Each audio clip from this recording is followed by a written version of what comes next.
Guy's a 5, but he has a great sense of humor. 9. An 8. An 8. 10. He's a What's like the best green flag in a guy? Sense of humor. Yeah, 100%. definitely. So even Everybody wants someone funny. Like that is probably the number one thing that we hear from people is that, oh, I just want somebody who's funny who can make me laugh. But the key to that is that you two have to find the same things funny. Otherwise, you're not going to be laughing together. And laughing together is one of the things that leads to a long-term happy relationship. These men are in their masculine energy and they don't want someone who's competing with them. They want someone who's going to get on their program, not in a submissive way, but in a supportive way. And last but not least, number 3, be disciplined. Okay, that means in all aspects of your life. Have a fitness regimen that you adhere to. Have a clean apartment. Be organized. Be an adult. Okay, these men want women who are somewhat sufficient and also who are able to keep a disciplined lifestyle because that is less headache for them. If you find an annoying guy, be mean to them. The finance bros, they love that. They love to be challenged. They love to think that they're alpha. And you'll walk away from a conversation knowing that you definitely knew more than them and they still think they're like the shit.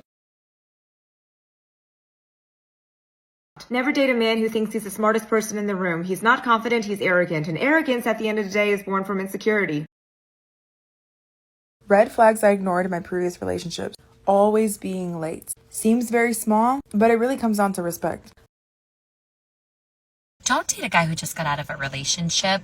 I understand that it may be all fun and games and he's like showering you with words and presents and all of that, but you deserve somebody that is emotionally available, not somebody who 60 days ago was in bed with another woman. Bringing up the past. When you're first dating somebody, you need to have 1, maybe 2 conversations tops about past and exes. That is it. The minute you're going on 3, 4, 5, 6 conversations about exes, you need to start searching up the word triangulation. And to go off of that, if a guy ever subtly compares you to somebody he's previously with, example, you're cool with me being friends with so-and-so because my ex hated when I was friends with so-and-so. Run. It's a psychological trick to make you want to be better than the ex. Pay attention to how the person you're dating or wanting to pursue speaks about their ex. Okay, I understand that they were like toxic relationships and some relationships were poor or bad, but like how somebody speaks about another person who they shared their life with and once loved speaks a lot about their character. It's very simple. It could be, yeah, you know, she was XYZ, but things didn't work out. And that's pretty much it. But somebody who like dives in and is constantly bad mouthing their ex, red flag. She talks about toxic femininity, and I don't think this is something that we talk about and maybe not everybody aligns with, but pushing someone into being a certain way and then berating them for doing it wrong or not being good enough or not being exactly how you imagined it would be is toxic. It really is. And I did that. Stop talking negatively about other people when you're around them. I know it's natural to sometimes want to gossip, but the problem is when you're speaking about other people in a negative way, it can make you look envious and jealous of them, and it's not exactly positioning you in a positive light. Second, we all have insecurities, but don't show them those insecurities because confidence is one of the most attractive qualities a person can have. But if you're always insecure around them, it's not going to make them more attracted to you because obviously you're not even attracted to you.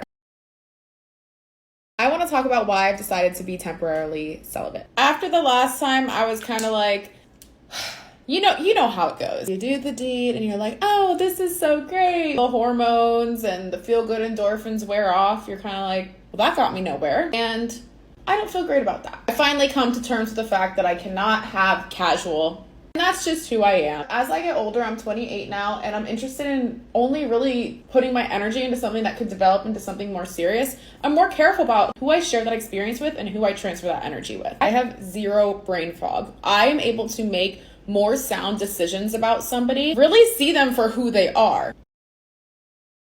A mother and a father have very specific roles with their sons, okay? And a father's role is to teach his son about masculinity, emotional intelligence, and relationships. A lack of a father's presence in a son's life can lead to him feeling uncertain about his identity and how to navigate relationships with women because he didn't have a healthy example at home of how to communicate and treat women. This can manifest as a constant need for validation from partners or a tendency to prioritize male validation over healthy relationship dynamics.